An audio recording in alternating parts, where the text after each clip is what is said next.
kasing-kasing ni Maria. Ang Maria mapusiya mo, na nilabagan ni kanimo karon. Dadama nga sa kalay sa pugma sa imong pugli nga kasing-kasing. Kining barangay sa kanpuguyog ang iyang mga lumulukiyot. O imong manusab ang sakot ni nilabanan. Dunahin mo na makinig sa gasyon sa kamang diwa. Pangsal mo papa, puyog sa mga kaubikuan sa kanasuran. Bikong sa guwar sa kalibutan sa binirong kasing-kasing ni Maria. Sa ingon, pag inasay mong pagkahala sa kalibutan o inahan sa simbahan. Isigi ang matag sa kanamo, labing mahal nga inang kahala. Niyanang palayo sa gugma, ay nangamang mga una-una, sama sa imong nga. Mudang mo sa Diyos nga mamit, mamugma diha sa kausahan, sa bilalong kasing-kasing na Jesus, imong anak.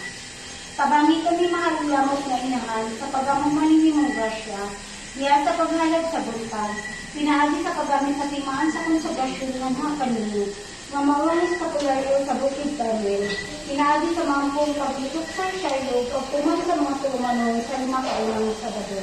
Sa ingon, napagbantay sa aming konsegrasyon nga na sa imong pagkiliyamot nga kasing-kasing, aming makabutbitan sa Diyos ang pagpunta sa nagadagsang nga kanilad nga kadaot, o pagdaton sa imong panabang sa iyang bisahag nga pangamon sa kalingan.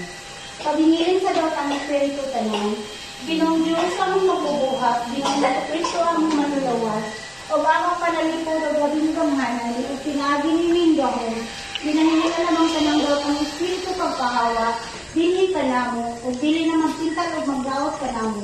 Tagahon sa ngalan ni Jesus, tagahon sa iyong bilil iyamot na lawas at dugo, tagahon sa iyong santo siyamot na cross, ginahingila namang kananggaw ang Espiritu pagpahawa, San Miguel Arcangel, prinsipe sa langit ng pagbahuman, pinaagi sa bahong sa Diyos, ibanod sa imperno si Satanas, o ganiyang mga daotang espiritu, nga nagpuputkan sa katawan, o nagpahilayo kanila sa Diyos, o Panginoon Kristo maamang bukong manlalabas.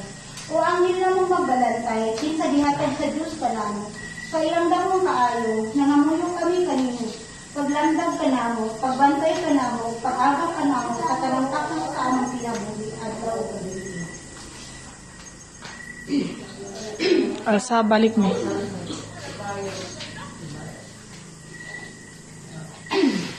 Eh,